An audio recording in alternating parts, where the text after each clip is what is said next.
And I'm not sure how this goes away.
Time is it? Give me a couple more minutes.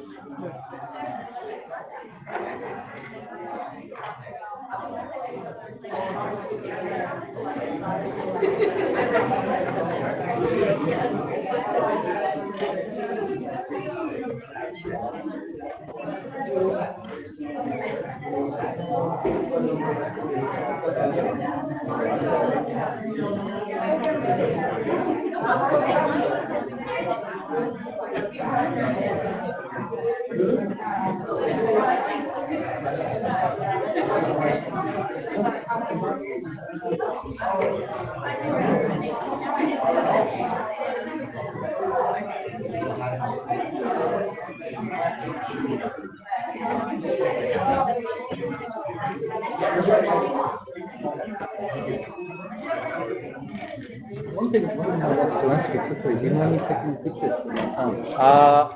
So, as it turns out, this is sort of affiliated, talk I'm going to give you sort of affiliated with these guys, and the founder asked them. So they want me to take photos. Okay. So you're going to have to come out from behind here if you want a better focus. Okay. And I'm going to try and sit down there for, and I may move back then. I'll try and sit over there for this time. Try and get some decent photos. All right. What time is it? Yeah, we'll give it 2 more. But now it's just 2 more. And they're always late.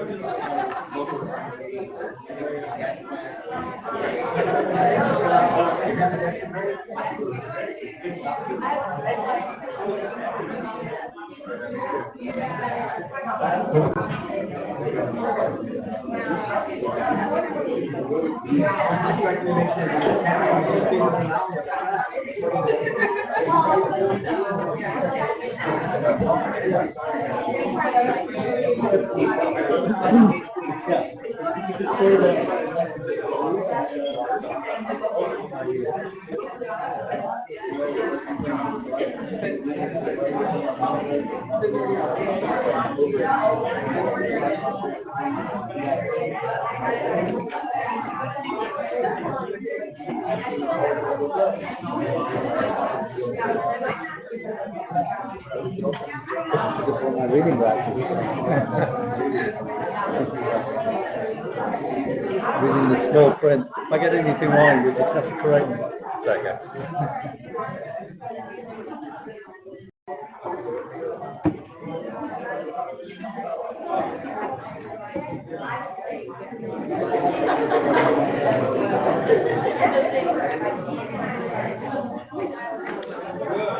Okay, I think it does.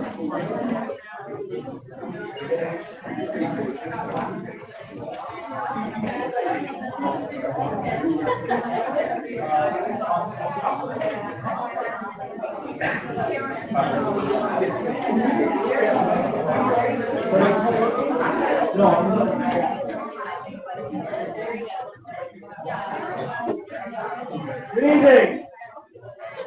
You all hear me at the back? Yes, good. So I don't have to speak for very long. I'm not going to use a microphone. My name is Patrick Crowley. I'm a professor of economics in the College of Business. Welcome this evening to our speakers event tonight, economic speakers event. The first thing I want to do is make an announcement though. The Student Economics Association, our association on campus, is holding a reception after this over in Lone Star Ballroom 142A. You're all welcome to come across to that. There isn't any extra credit for doing so, but there might be some food items instead, which is extra credit in a way. So all of you are invited to that. That will kick off around 5-10 minutes after this finishes today. The first thing I want to do today is introduce our speaker, my main function tonight.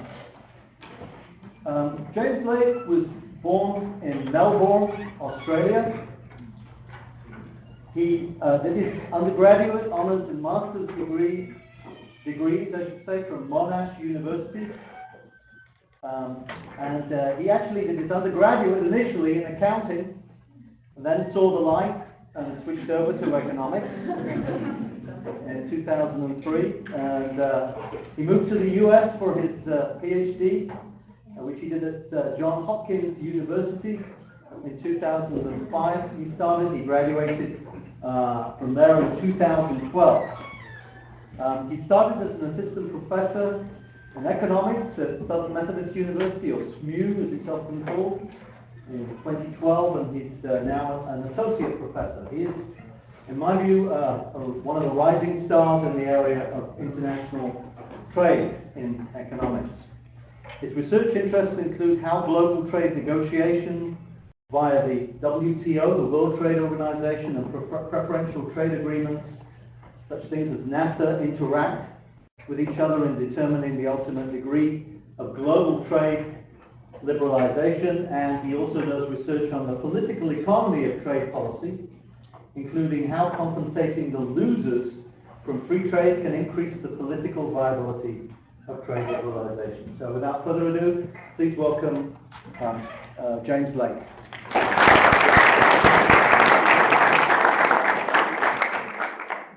So thanks for inviting me, Patrick. It's great to be here.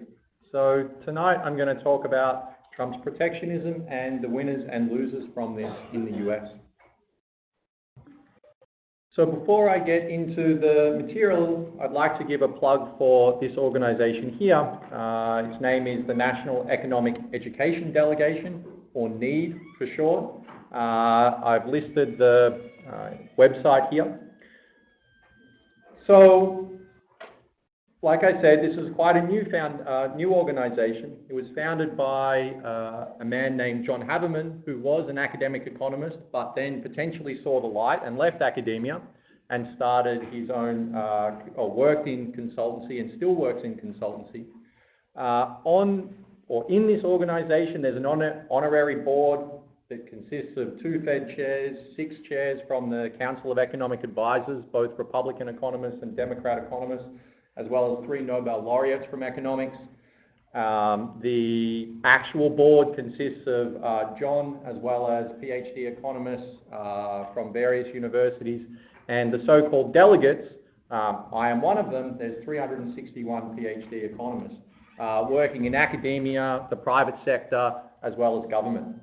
So the vision for the National Economic Education Delegation, or NEED for short, is that we as delegates will give presentations to a wide variety of audiences, in particular non-economic audiences, even non-academic audiences, things like public libraries, high schools, Rotary clubs, etc. And so the idea is that these presentations will lead to public discussions of policy that are based on an accurate perception of economic principles and data. And the key thing about this organisation is that it's non-partisan and represents the consensus view of economists. And so the way that this is achieved is that the material in need presentations is reviewed by both a sort of quote-unquote liberal economist as well as a quote-unquote conservative economist. And so it's vetted by both sides of the political spectrum. So this is very much meant to be non-partisan and consensus. So afterwards, feel free to check out this organisation. If you're an academic economist, sign up to be a delegate, and you guys in the audience can actually give testimonials online. So you can go to this URL later if you're interested. Okay. So getting down to business, let me start with some motivation.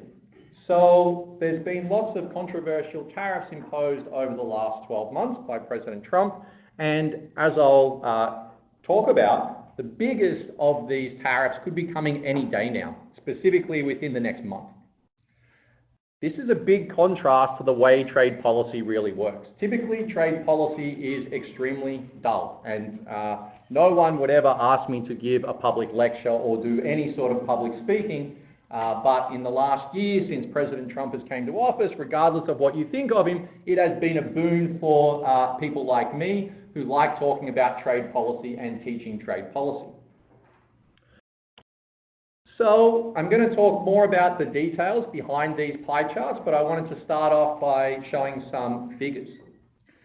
So the left-hand pie chart over here is a representation of what tariffs have been imposed already.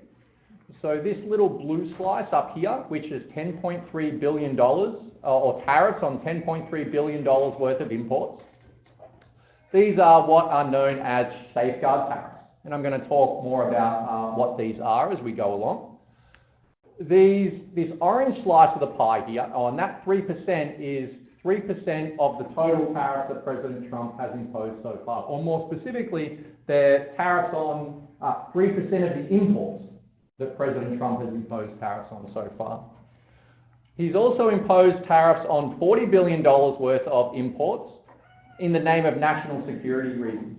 And these are tariffs on steel and aluminum products. So this $40 billion worth of imports accounts for 14% of this pie. The remaining 83% of this pie, which corresponds to $246 billion worth of imports, is tariffs on China because the US alleges that China has violated intellectual property rights. Okay? So in total here we have $296 billion. Let's round it up and call it $300 billion worth of imports. This is about 12% of US imports are now subject to these tariffs. In terms of GDP, this is maybe around 3% of GDP. Okay? So this is a non-trivial amount of the economy that's being hit with these tariffs. On the right-hand side, I've got this pie, but I've augmented it with this yellow slice of the pie. Okay? This yellow slice of the pie are proposed or sort of tariffs that are potentially in the works at the moment. They would hit $350 billion worth of imports, bigger than the entire amount of imports that have been hit with tariffs already. And these are tariffs that are also in the name of national security, but they're on cars and car parts. This is still in the works, and I'm going to talk more about this soon. But you can see what I mean by the biggest maybe about to hit any day. This pie is just less than half of the pie if you augment it with what's potentially about to hit. Okay? So what's potentially about to hit is bigger than everything that's happened over the last year. Okay, so a little bit of an outline. I'm going to talk about these tariffs individually, the safeguard tariffs, the national security tariffs on steel and aluminum, the tariffs on China because the US alleges that China has violated intellectual property rights. And then I'll talk about the proposed national security tariffs on autos and auto parts that could be coming any day. With each of these different tariffs, I want to do a few things. Number one, I want to give you some legislative background, the authority that Trump has to impose these tariffs. I want to tell you a little bit about what they are, and I want to tell you about the winners and losers in the US from each of these different sets of tariffs. And if I have time, I'm going to talk about trade deficits. This may seem rather disconnected from the tariffs themselves, but if you've been following President Trump's rationale for imposing these tariffs, it's often related to his assertion that not only that the US is running a large trade deficit, but this is somehow a scorecard on trade. And because the US is running a large trade deficit, it is therefore somehow losing from trade. Okay? So the trade deficit situation in the US is intimately tied with President Trump's thought process on why tariffs should be imposed. Okay? So these two things are actually tightly connected. And actually, I think that economists have done an extremely poor job of explaining both to students and also the more general public on what trade deficits mean. So that's why it's part of, hopefully, this presentation. Okay, so I'm going to start by talking about some safeguard tariffs. So like I said, with each of these, the first thing I want to do is give you some idea about the legislative authority for these tariffs. Now, as a general principle, the US Constitution actually grants Congress the sole power over international commerce. Tariffs, taxes on imports, are a very important part about how countries run their relationships in the international commerce realm. However, over time, Congress has delegated power in many situations to the executive branch. So, of course, recently the border issue has been, or the building of the wall, and Trump declaring a national emergency has been a big issue. Of course, Congress has delegated certain authority to the president to declare national emergencies and appropriate funds, but this idea of Congress delegating authority to the president has been a controversial issue in international trade for the last year or so. Okay. One way that Congress has delegated power to the president for setting tariffs are these so-called safeguard tariffs. Specifically, they did so in Section 201 of the Trade Act of 1974. This legislation says that if the USITC, which is the United States International Trade Council, if they agree that an import surge into the US has led to major injury to an industry, then the executive has power to impose temporary tariffs. Now, this has been used rather rarely, historically, only 11 times in the past, and the last before President Trump was the second President Bush back in 2002, when he imposed tariffs on steel, using this same piece of legislation. So what are these safeguard tariffs of President Trump? He's imposed tariffs on $8.5 billion worth of imports of solar panels and tariffs on $1.8 billion worth of imports of washing machines. This happened a while ago now, back in January 2018. And actually, these are what are known as tariff rate quotas. So what a tariff rate quota is it's a situation where you impose a low tariff on an initial volume of imports, but then you impose a high tariff on excess imports. And so in this particular case, the low tariff on solar panels is actually 0%, so a certain amount of solar panels can come in tariff-free, but after that initial volume, excess imports get hit with a 30% tariff. For washing machines, an initial volume of washing machine imports gets hit with a 20% tariff, but excess imports over that get hit with a 50% tariff. Importantly, and this is going to be different to subsequent tariffs that Trump has imposed, the legislation that authorizes President Trump to act in this situation imposes that the tariffs are temporary. They have to be phased out over 3 to 4 years. So who are the winners and losers in the US because of these particular tariffs? Well, the way you should think about tariffs, number one, is that they are a tax on imports. And from taking pretty much any economics class, you will probably remember that a tax will increase the price of the good. So what a tax does is it increases the price of goods in the US. Okay? That's sort of the very first thing that should come to mind. In this particular situation, here is a graph of the consumer price index for major appliances. So this is not as sort of narrow as what you would like it to be. You would like it to see the price of washing machines, some CPI, some consumer price index for washing machines, but this is sort of the best data that I could find. So what we see here is that from 2013 all the way through to the start of 2018, there's a big decline in the consumer price index. Right? Appliances are getting cheaper over time, quite a lot, from a price index of 135 down to 100. So sort of a 25 to 30% decline in the price of appliances.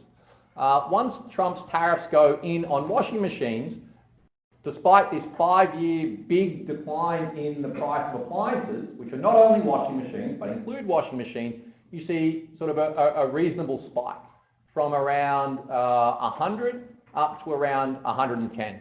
So about a 10%, 12% increase in the price of appliances in the US. Okay?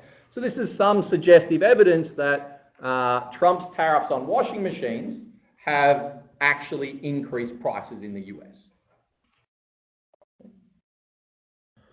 So with this mindset of the tariff increasing prices in the US, who are the winners and the losers?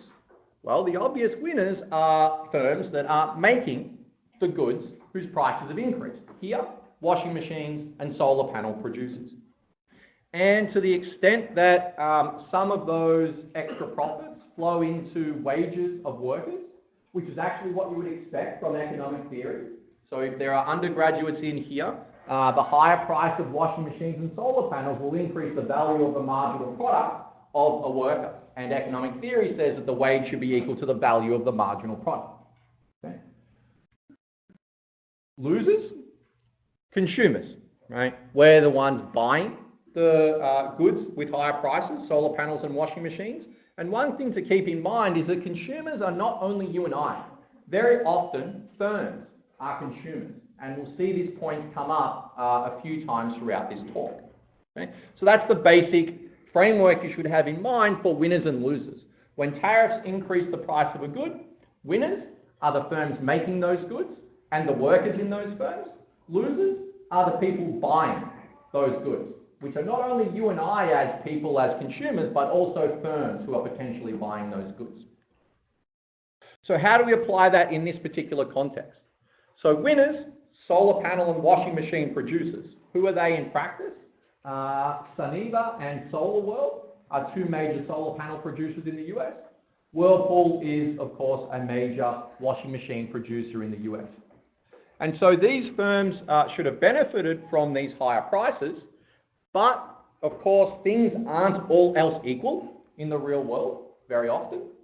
In particular, in this instance, China has large subsidies for consumers to buy solar panels in China. And so that has essentially stimulated demand by the Chinese for US solar panels over time. And in retaliation to the tariffs, the Chinese scaled back their subsidies. Therefore, scaling back the demand by Chinese consumers for US production of solar panels. So this has, at least to some extent, offset the benefits for US producers of solar panels.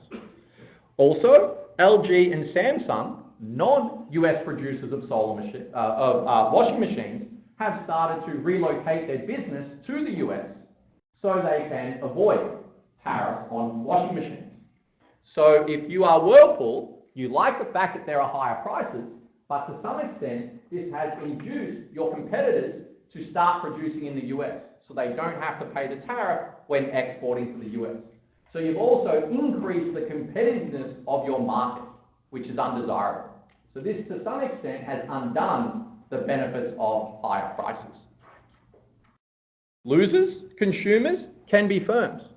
If you look at the distribution of where employment is in the broader solar panel industry, it's not so much in solar panel production. In fact, 85% of employment in the solar panel industry is actually in the distribution of solar panels and the installation of solar panels. If you're a distributor of solar panels or an installer of solar panels, you have to buy the solar panels. That is, distributors and installers of solar panels are consumers. They have to pay the higher price for the solar panels. Okay? So the vast majority of employment in the solar panel industry is in firms who consume solar panels. And they are firms that are hurt by these tariffs. There are 15% of workers in the solar panel industry making the solar panels. They are workers who benefit in the solar panel industry, but the vast majority of workers in the solar panel industry are in firms who consume solar panels, so they will be losers. Also, when President Trump has imposed tariffs, foreign countries have retaliated. For example, China retaliated by threatening and briefly imposing tariffs on sorghum. So Texas is one of the major producers of sorghum in the US. I think it's in the top 3 states, if I remember correctly. And actually, I was looking up earlier today, the Corpus Christi area produces about 16% of Texas sorghum. So that's actually a retaliation by foreign countries that would impact this particular area. Okay. So that's the discussion of solar panels and washing machines. Okay. But remember, that was only about $10 billion worth of imports. We have national security tariffs on steel and aluminum. This is about $40 billion worth of US imports. So legislative authority, this comes from the so-called Section 232 of the Trade Expansion Act of 1962. And the way this works is that the Department of Commerce conducts an investigation to see whether the imports in question are a threat to US national security. Upon receipt of the Department of Commerce report, the President then makes his or her own decision about the threat level. And essentially, the President has unlimited power here. They can basically do whatever they want in terms of tariffs, in terms of restricting imports, and they do not need to be temporary tariffs, which is a big contrast to the safeguard tariffs that I was mentioning before. I said that safeguard tariffs were rare. National security tariffs are even more rare. If you put aside import restrictions on oil in the name of national security, only one time in the past has the US imposed tariffs on imports in the name of national security. This was by President Reagan back in 1983. So this is essentially unheralded use of executive authority. Is there a real issue here in the steel industry? The consensus among economists would be yes. So there is, in fact, massive steel overcapacity in China as it's been transitioning from a centrally planned economy into a more market-oriented economy. And indeed, China has been willing to negotiate on its overcapacity. So there were many reports that the Chinese were willing to cut their overcapacity by an amount equal to the entire steel capacity of Britain. And that deal was taken to President Trump, and President Trump declined that deal. Okay? So there is an issue here, and the Chinese do appear willing to negotiate around this issue. So what's actually happened here? So back in March 2018, Trump announced tariffs. On steel, he announced a 25% tariff on $24 billion worth of imports. And on aluminum, he announced a 10% tariff on $16 billion worth of imports. So there's some sort of interesting asymmetries here when you keep in mind that these tariffs are in the name of national security. So steel gets the high tariff and on a lot of imports, but only 20% of total steel demand in the US is imported. That is, 80% of steel consumed in the US is made here in the US. So the US is not very reliant on foreign imports of steel. Moreover, Canada, EU, Mexico, Korea, Japan, countries that you would think of as very strong allies of the US, of the imported steel, they account for nearly 65% of it. Russia and China, who you might consider as current or historical adversaries of the US, make up a very small amount of that imported steel. On the other hand, aluminum that gets the low tariff on the small amount of imports, there, the US actually imports 75 to 90% of aluminum consumed here in the US. So indeed, the US is actually very reliant on foreign imports of steel. Moreover, China and Russia now account for nearly 20% of that imported steel. Okay? So to the extent that you would that you could make an argument for imports of steel or aluminum constituting a national security threat, it actually seems like the argument is stronger in the case of aluminum, yet aluminum has lower tariffs and on less imports. And this is a highly controversial issue in the world trade system at the moment. There are WTO challenges ongoing by many countries against the US. The US stance in these disputes is that WTO rules allow each country to determine themselves whether imports constitute a national security threat. So the US stance is that the WTO has zero jurisdiction here. They can't even hear a dispute, let alone adjudicate on it. The foreign country's stance is that, well, once you take that position, you can say that anything is national security, and you can impose whatever tariffs you want on anything. China might say imports of soybeans are a national security threat. France might say imports of cheese or wine are a national security threat. Right? It's an extremely slippery slope once you take the stance that no cases can be brought from the WTO because WTO rules say that each country determines whether there is a national security threat. So this is going to be a big issue for the WTO over the next year or so. Okay, winners and losers in the US. So again, the winners we would expect would be steel producers and their workers. Why? Because the tariffs should increase the price of steel in the US. So here is some data. So what we have here are various steel prices tracking back from the early 2000s up until the recent time period. So what you want to look at here is this dark blue line. This is the price of US steel. This light blue line is the price of European steel.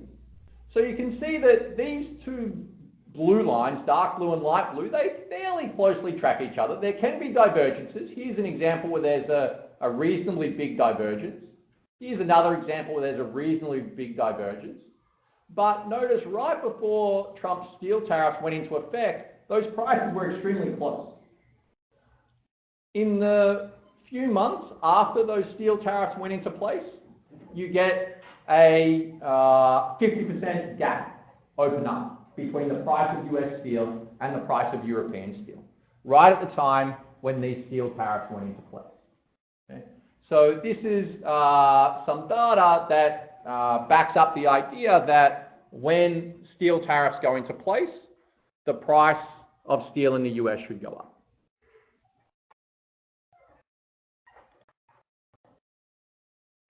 So who are steel producers in the US? So major steel producers in the US include Nucor, United States Steel, and AK Steel.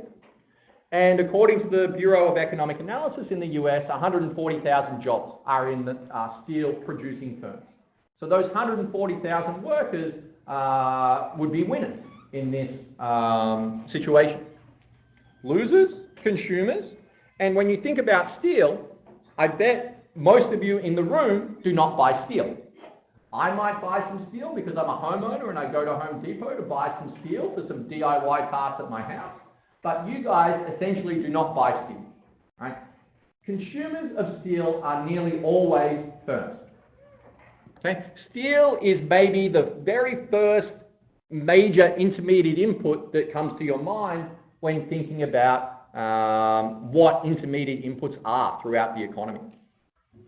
And indeed, the Bureau of Economic Analysis says that 2 million jobs are in steel-consuming industries. This dwarfs the amount of jobs that are in steel-producing firms. Okay? So far more workers are losers from the steel tariffs than winners from the steel tariffs. It may be that the winners, those 140,000 people, gain more than the losing workers in the steel-consuming industries. That's a different question that will require some more complicated economic analysis. But the fact is that there are many, many, many more workers in steel-consuming firms than steel-producing firms. In response to these tariffs, there has been fierce foreign retaliation. China and Mexico have imposed retaliatory tariffs on pork to the extent of 44% of US pork exports. China, Mexico, and India have imposed tariffs on US apples that accounts for 37% of US apple exports. China and India have imposed tariffs on nuts to the extent of 12% of US exports. The EU, Canada, and Mexico have imposed tariffs on whiskies, for example, Kentucky bourbon, that accounts for more than 50% of US exports. Canada has imposed tariffs on household items like mineral water, coffee, ketchup, that account for about 50% of these US exports. So certain US industries have seen very large shares of their exports to the rest of the world hit by these tariffs. So they are losers, and the workers in those industries are losers. So what about unfair trade practices by China and the tariffs that the US has used in response? So the legislative authority for these tariffs comes from Section 301 of the Trade Act of 1974. And so here, the US Trade Representative conducts an investigation into the alleged unfair trade practices of foreign countries. In this case, unfair practices of China with respect to intellectual property rights. Upon receipt of the report by the USTR, the President again makes his or her own decision about the severity of the unfair trade practices and what to do, if anything, in retaliation. And again, the President essentially has unlimited power here. These measures need not be temporary. They can stay in effect as long as the President deems fit. These days, this particular use of executive authority in trade policy is extremely rare. So before the WTO existed, back in 1994, this particular piece of legislation was used very often by presidents as a way to retaliate against what it saw as unfair trade practices of foreign countries. But since the WTO came into existence, the WTO actually created a dispute settlement board. And among trade policy people, academics, but also sort of the trade policy community more broadly, this dispute settlement system is seen as one of the crown jewels of the WTO. And as such, the use of this particular piece of legislation has essentially disappeared. Okay? So in this sense, this is a very rare use of executive authority again. Is there a real issue here in respect to countries being concerned about the Chinese violation of intellectual property rights? Yes. Essentially, the whole advanced world is concerned about how China is treating intellectual property rights in China. So again, there is a real issue here that can be addressed. So what has actually happened here? Back in March 2018, the US Trade Representative issued a report and said that with relation to intellectual property rights in China, that China is forcing technology transfer from US firms to Chinese firms through various means, including forcing US firms to partner with Chinese firms in joint ventures. That is, in certain industries, the Chinese will not let a US company set up shop in China by itself. It will only allow US firms to set up shop in China if they enter into joint ventures with Chinese firms. Also, forced licensing of technology and forced administrative review. So if you think of Google or Dropbox or any other software firm, they may force the US company to submit code for administrative review by the Chinese. This report also alleged that technology transfer from US firms is happening because Chinese firms are buying up big investment and acquisitions of US firms in the US, and it also alleged cybersecurity intrusions by the Chinese in the US to steal business information. As a result, in July 2018, President Trump imposed a 25% tariff on $46 billion worth of Chinese imports. These tariffs were mostly on intermediate goods, machinery and equipment. However, in September 2018, he also imposed a 10% tariff on an additional $200 billion worth of Chinese imports. In total, this $246 billion accounts for essentially half of all imports from China. So now, naturally, a lot of consumer goods are being hit. Fish, tyres, tech goods, laptops, for example, handbags, sporting goods, furniture, apparel, beauty and household goods. This 10% tariff was set to go to 25% on March 1st, but it's been delayed now as part of ongoing negotiations with the Chinese. One good that I have personal experience with here, in terms of these Chinese tariffs, is quartz, in particular, quartz countertops. So, my wife and I are renovating our house at the moment, so we need to buy quartz countertops. This is a picture I took when we went to a quartz distributor in Dallas. Typically, this shelf is full of quartz countertops. We walk into the shop and we see this half-empty stand, and we say, oh, looks like you don't have very many countertops in. The lady says, yeah, the tariffs on China has meant that we're not stocking a lot of countertops anymore. All of this space used to be full, and it was full of quartz countertops coming from China. But the tariffs mean we're just not stocking them anymore. So here is a real-life illustration of how tariffs can impact what's available to buy in the US.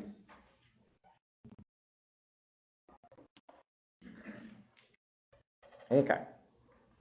So winners and losers. Again, winners, you would expect to be the producers and the workers in those firms who are getting protection. And so there were public hearings on which industries the US should impose tariffs. And this is publicly available information, and you can go and you can find that the steel industry, the furniture industry, textiles industries pushed very hard at these public hearings for tariffs to be imposed on those industries. Why? Because these firms understand that the tariffs will increase the prices in the US for those goods and they will benefit.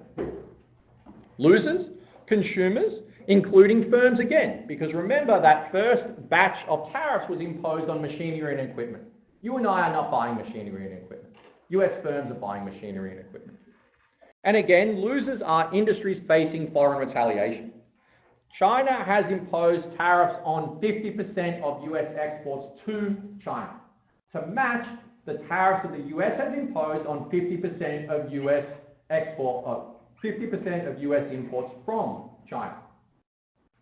You may not know, but the biggest US export to China is soybeans, $12.4 billion, which accounts for 57% of US exports.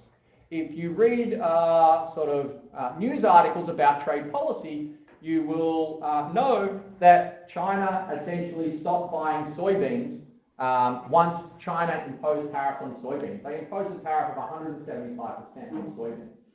US exports of soybeans to China went to zero basically immediately. China has imposed tariffs on $11.3 billion worth of vehicles to China. That's 10% of US exports. $4.4 billion of crude oil. accounts for 20% of US exports. $1.2 billion worth of shellfish, $1.2 billion worth of wood, $0.8 billion worth of raw hides, and sorghum makes the list again here. Sorghum and raw hides, that constitutes 80% of US exports. China is often largely the market for US exports in these goods. Right? China is not stupid when it imposes tariffs. It imposes them in very particular ways. You can see a strong agricultural flavour here. Right? You can see industries where the US heavily relies on China. Why agricultural products? Well, if you think about the political economy, agricultural regions are a large part of President Trump's base, and so China probably wants to sow discontent amongst Trump's base. And if you think about what Trump did in response to these tariffs, he developed a farm bailout bill of about $13 billion. So President Trump understands that some of his base is adversely affected and tries to help them out accordingly. So, national security tariffs on cars and car parts. So, as I mentioned before, this comes under Section 232 of the Trade Expansion Act of 1972. The Department of Commerce has to conduct an investigation. President Trump will then make his own decision. He can do essentially whatever he wants. Unlike steel and unlike the Chinese intellectual property rights issue, the consensus among economists is that there is no issue here in the car industry. The Department of Commerce delivered their report in mid-Feb this year. The President has 90 days to act thereafter, according to the legislation. That puts it at mid-May. We're in mid-April right now. So this is why this could hit any day now. And if it hits, it will be front page news of everything. Moreover, the tariffs are rumoured to be 25%. How much imports are we talking about here? $200 billion worth of imports of cars and $150 billion worth of imports of auto parts. Further on the national security issue, if we look at imports of cars and we exclude trucks, nearly 90% come from key allies, EU, Japan, Canada and Mexico. At the moment, Canada and Mexico face a 0% tariff, the EU and Japan 2.5% tariff. Bumping that to 25% is big. Truck imports, so I said excluding trucks, truck imports, 90% come from Canada and Mexico. Again, key allies. They face a 0% tariff at the moment. Winners and losers. The framework I told you said winners should be producers of the good and workers in those firms. This is a striking counterexample to that story. You would think that the car producers in the US should be clapping their hands. This is great. Well, no, they're not. Essentially, all major US producers of cars are vehemently opposed. The only major car company in the US that I cannot find any statement in the negative is Ford. I can't find a statement of Ford supporting these tariffs either, but I can't find one from Ford ridiculing these tariffs. So why are these car producers against the tariffs? Well, essentially, the car producers are big consumers of cars and car parts.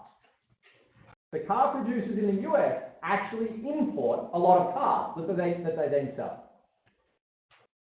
They also import a lot of car parts to make the cars that they actually make here in the US.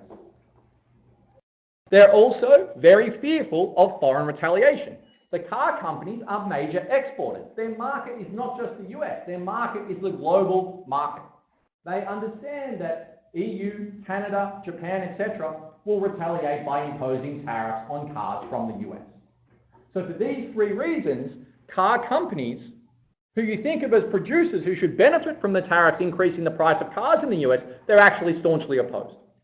Even car part producers are staunchly opposed because they're scared of the adverse impacts on the car producers in the US.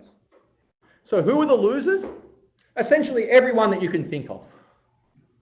car producers, car part producers, workers. This includes major car plants here in the US, in Alabama, South Carolina, Tennessee. The Peterson Institute for International Economics has estimated that 195,000 jobs would be gone in 1 to 3 years if these tariffs went into place. And if there was major retaliation by foreign trading partners, it would cost over 500,000 jobs in the US. Also, consumers are losers here. The Peterson Institute has estimated that price increases for cars at the car dealership that you and I pay would rise by 8 to 25%. Indeed, I actually brought forward my own purchase of a new car because I was scared about these tariffs hitting any day and paying 10 to 25% more for the car. Another real-world example of how this actually affects our daily lives. The range of 8 to 25% depends on how much foreign content there is in a particular car and how much of the price increase that firms will pass on to you and I. Okay. So for 5 minutes or so, I'm going to give a quick talk about trade deficits. So there's a lot of political rhetoric about the trade deficit. Just to make sure we're all on the same page, the trade deficit is imports minus exports. In 2017, the US trade deficit was about $568 billion. That's about 3 percentage points of GDP. And the political rhetoric is illustrated by these two quotes from President Trump, one in the New York Times and one on Twitter. He says, not $500,000, not 12 cents, we lost $800 billion a year on trade. Last year, we had a trade deficit of almost $800 billion. Bad policies and leadership must win again. So according to President Trump, this deficit is a loss for the US, number one. And number two, it's intimately related to trade policy choices that the US makes. So let's think about how you interpret a trade deficit. So a trade deficit means that the dollar value of goods and services imported by the US is bigger than the dollar value of goods and services exported by the US. So let's make this simple.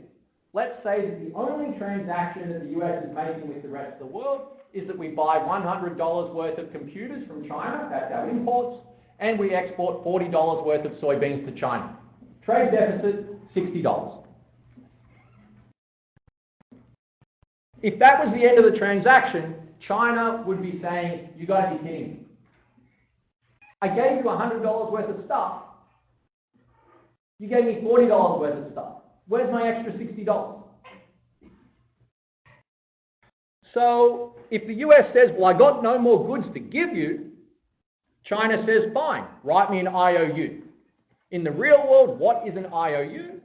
The real world IOU is some sort of financial asset.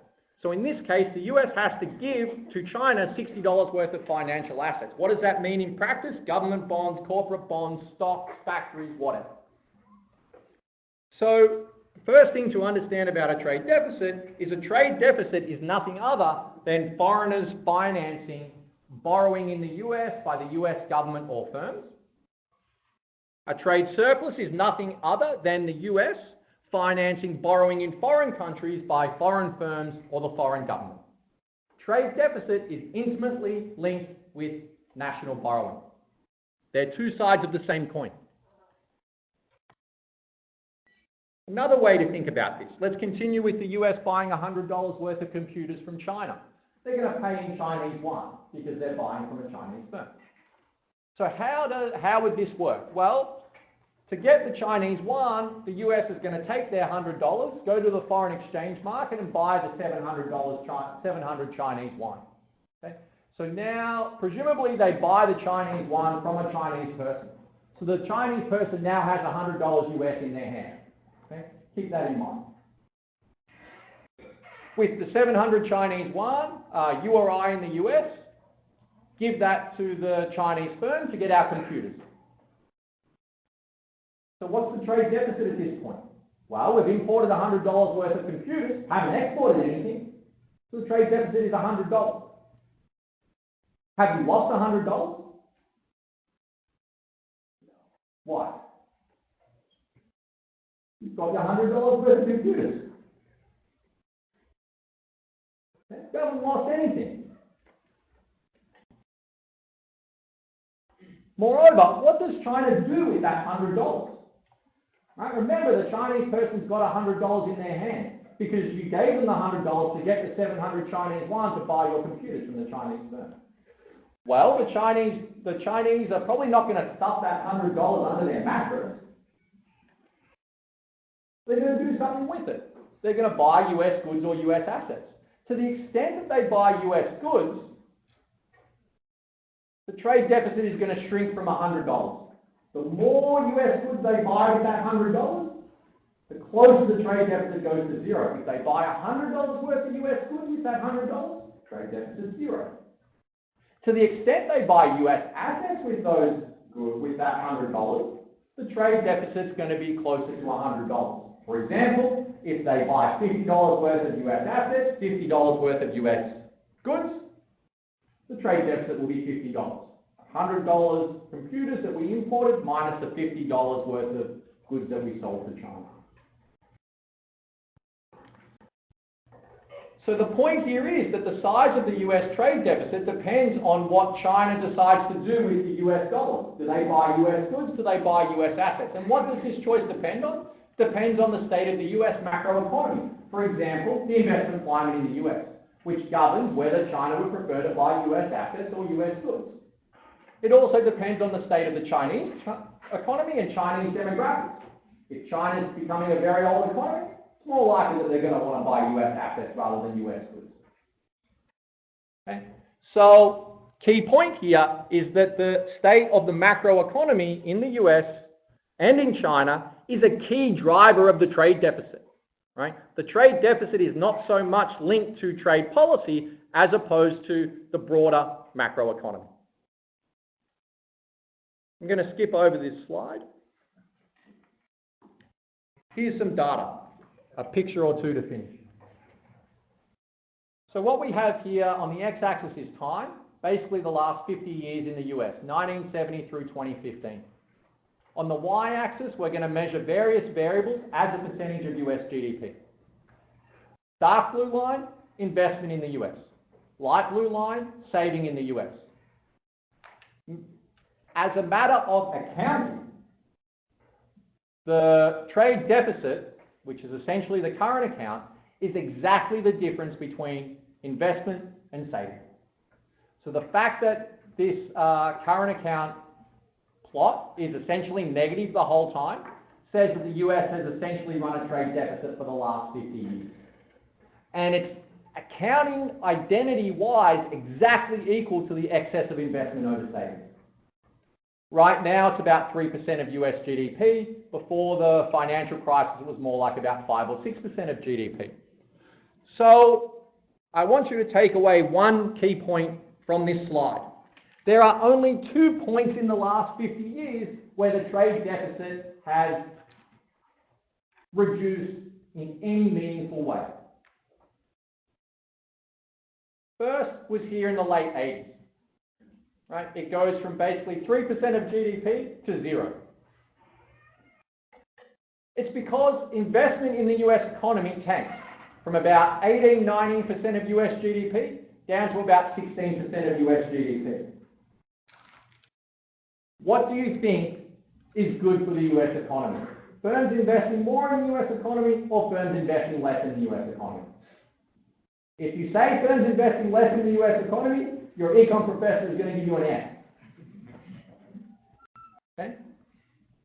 Why did it happen then? It was right around the time of the 87 Wall Street crash. One of the biggest in history, maybe putting aside the last 5 years or whatever. Okay. So, first time that the trade deficit is one of the only 2 times that the trade deficit has substantially decreased over the last 50 years. Massive decrease in investment in the US economy, big financial crisis. What's the only other time that the trade deficit has noticeably shrunk in the last 50 years? Great financial crisis, Great Recession. It goes from about 6% of GDP down to about 3% of GDP. Why? Because investment plummets from about 20% of GDP down to less than 15% of GDP. So the only 2 times in the last 50 years that the trade deficit has noticeably shrunk are periods where firms are saying the US economy sucks, I don't want to invest in the US economy and massive financial crisis. You want to eliminate a trade deficit? Here's the solution from the last 50 years. Have a financial crisis and force firms to stop investing in the economy. This should tell you that the trade deficit is not inherently a negative thing for the economy. It's not a scorecard on trade. What about trade policy?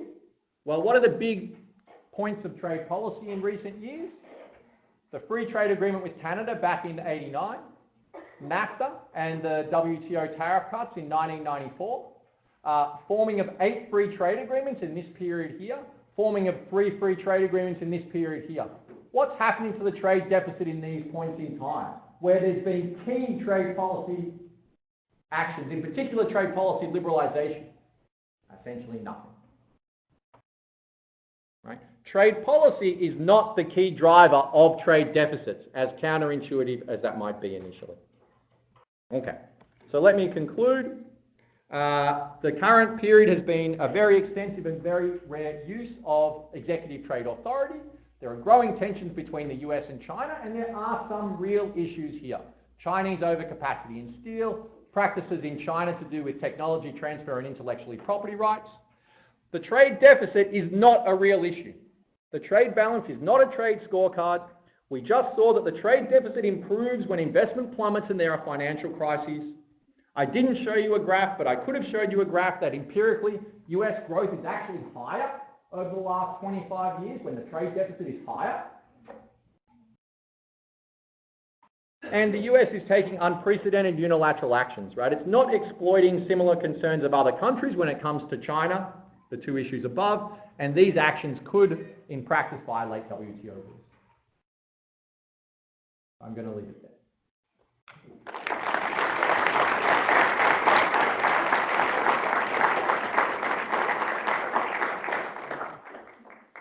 Okay, does anyone have any questions? Sorry, I don't have a mic to run around with, so you're going to have to really speak up. Do you have questions? Yes, one over here. So on the safeguard tariffs, it says that they phase out over 3 to 4 years. Is there anything to prevent a president from, in his next term, passing the same tariff? No. So, in principle, no. But there are certain criteria that have to be met for the US ITC to conclude that a recent import surge has led to major injury in that industry. So if there continues to be import surges that cause injury to that industry, the president would be well within their rights to impose safeguard tariffs again. If that import surge had ceased, then there would be no legislative authority to reimpose those tariffs again. So it depends on the underlying economic situation and whether that has gone away or not. Okay, I have one at the back there. What powers does the WTO have to enforce their rules? Good question. So, in principle, none. Right? There's no international police that go around and enforce WTO rules. So the way it works in practice is that countries have made obligations in the WTO, and so what the WTO will do is, let's say the EU wins the case that says the US has violated WTO rules by imposing the national security tariffs on steel and aluminum. The WTO will then release the EU from their obligations with respect to the US. So they'll basically allow the EU to violate WTO rules as a way to then punish the US. The US can say, well, I don't care, whatever, I'll take your punishment and I'll just still continue to violate WTO rules. That could be a permanent solution going forward. If it gets to that point, then there's nothing else that the WTO can do. Okay, I have a question. One of the things that President Trump has said is that the reason why he's thinking about this 25% vehicle tariff is that it's in response to the EU placing large tariffs on our exports of vehicles to the EU. Do you think that's fair, or do you not agree with that, or what's your viewpoint on that? So, first, if you look at average US tariffs imposed on the EU, they're essentially the same as average EU tariffs imposed on the US. So it is true that the EU imposes a higher tariff on cars than the US imposes on cars, but average tariffs are the same, basically, meaning that there are other products out there for which the US imposes a much higher tariff than the EU. Okay? So each country is choosing its own tariff to impose on a particular good, and on average, they wash out. In particular, we were talking about trucks and cars as a broad part of autos. So it is true that the EU tariff on cars is higher than the US tariff on cars, but the US tariff on trucks is 25%, and the EU tariff on trucks is 0%. Okay? So, do you want to force every country to impose exactly the same tariff on every good? Probably not, because each country has different economic circumstances that lead it to impose a high tariff on some goods and a low tariff on other goods. And in the particular case of the US and the EU, on average, they're imposing the same tariffs on each other. It's just that for some goods, the US tariff is higher than the EU, and for other goods, the EU tariff is higher than the US. So with Britain possibly leaving the European Union, would it make the whole tariff situation a big mess for them? Incredibly complicated. Yeah, can you just repeat the question? So everyone can hear? Would Britain wanting to leave the European Union, would it make the whole tariff that they got agreements going on a big mess? It's incredibly complicated. Oh. So for the UK, the punchline is simple. The punchline is that currently the UK is part of the EU, and the EU has many trade agreements with other countries, which mean that it can export essentially everything to those partner countries at a 0% tariff. Once the UK leaves the EU, it's no longer a member of those trade agreements. So basically, on day one that the UK leaves the EU, the status quo would be that it would face the same tariffs when exporting to all of those former partner countries as any other country that does not have an agreement with those partner countries. So that's going to be a big deal because it has 0% tariffs to all those countries at the moment, and that's not going to be the case on day one that it leaves. You have shown us a lot of cross-retaliation. And that's partly because U.S. exporters gave the Chinese the ability to cross-retaliate because they have a lot of export share in their market. So what if, after these imposition of tariffs, they can actually deflect their trade to third countries? Do you think that can decrease the capacity of China to retaliate? And is that possible for the U.S. firms to find alternative destinations at this point? Because 60% for soybeans, that's something I didn't know actually for this presentation. Yeah. Yeah, and actually it's much more geographically concentrated. So if you look at soybean producers that are in the Midwest and closer to the West Coast, it's essentially 100% of their soybean exports going to they the do a good job diversifying their exports. It gets into a distinction of the US acting as an entity versus private firms deciding where they want to sell their stuff. It would be an unprecedented intrusion on private firms to mandate that they cannot sell to Chinese producers in the national interest of diversifying US exports as a whole to stop the ability of China to retaliate. Having said that, to the extent that this may be a wake-up call for individual farmers and individual firms to potentially diversify where they sell to, because they may start to think that the trade policy of the US can change on a dime, and they may then face retaliation and be stuck with no one to sell to. So I don't see it as an action that the US would take. I mean, especially in the current context. Think of Trump and his anti-regulation agenda. this would be unheralded regulation on private business in the US to mandate who they can and cannot sell to. But I think the underlying point that you're making is potentially true, that going forward, US firms may take into account the uncertainty about the trade policy actions of the US executive in choosing themselves who and who not to sell to. Any more questions?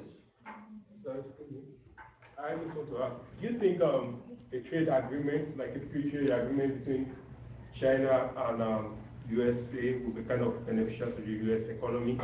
That's my first question. And my second question is like the kind of joint venture policy that was adopted by China. Do you think it can reduce the trade deficit of the United States? Okay. The answer to the second question is that I don't care. You should not care about the size of the trade deficit. Okay? That's what I would say to that. Third question, I think that the US missed an incredibly valuable opportunity in not joining the TPP.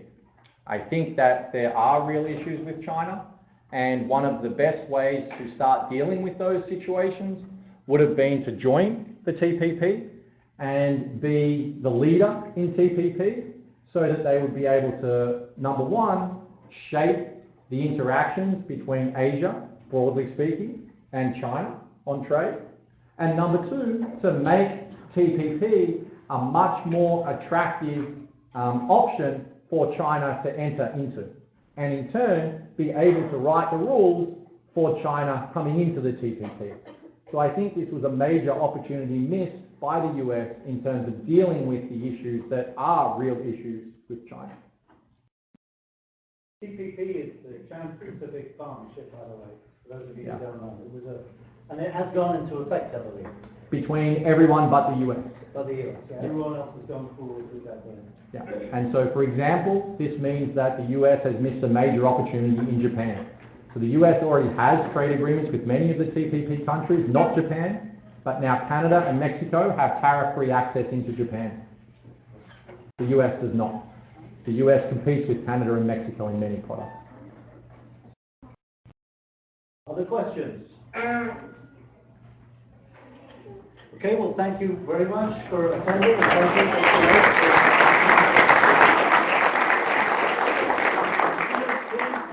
Sign in if you're going to get it ready at 9 o'clock.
Why would they have that one?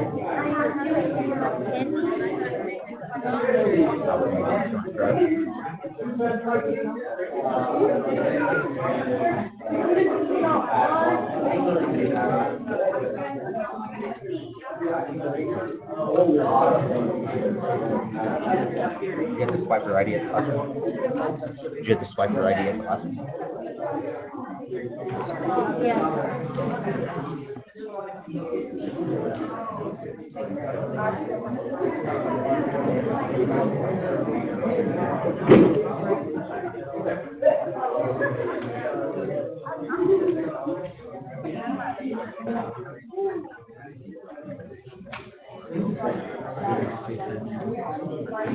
Yeah, so I think there's, there's 3 points by. I'm not.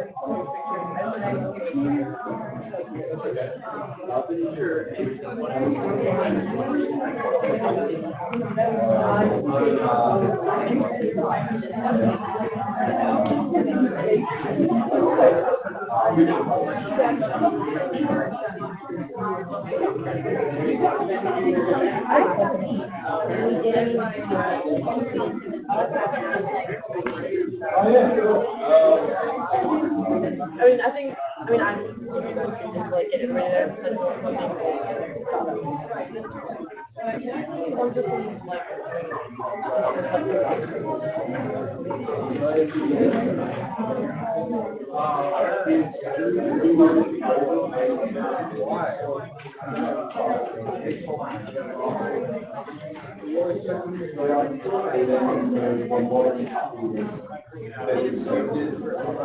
You guys are both on Amazon.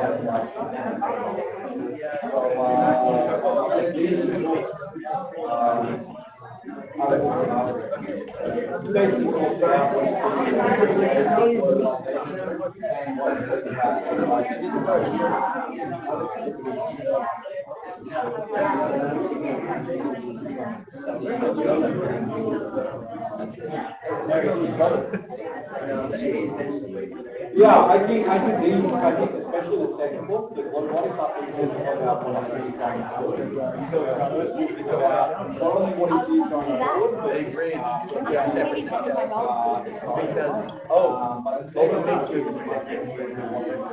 Yeah, they're moving out. They've been in it really paints a great argument. They're slowly losing all the way. That has all the we take a lot of the really good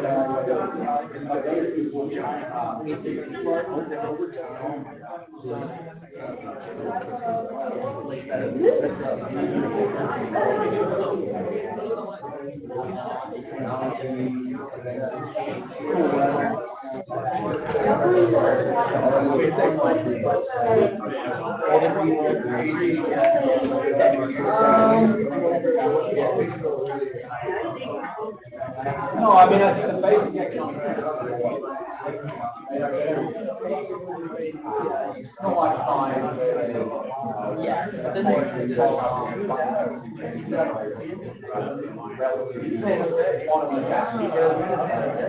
What happens in black holes?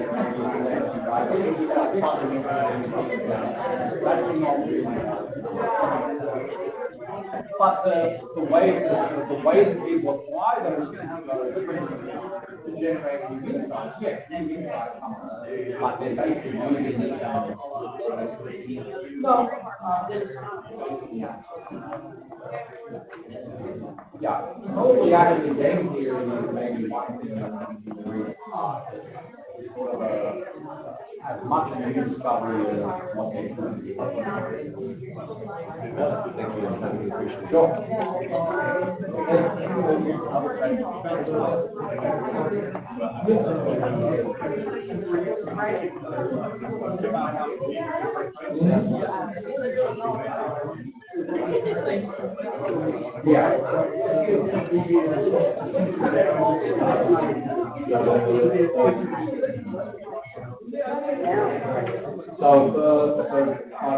Some companies already like US, they already zero. All of these characters.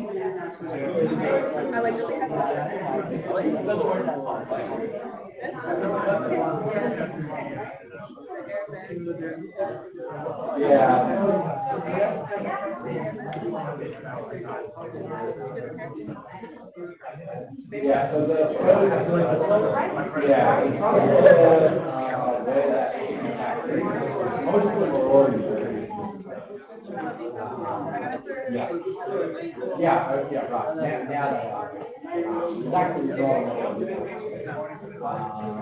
If you could carve out where the then maybe you could find some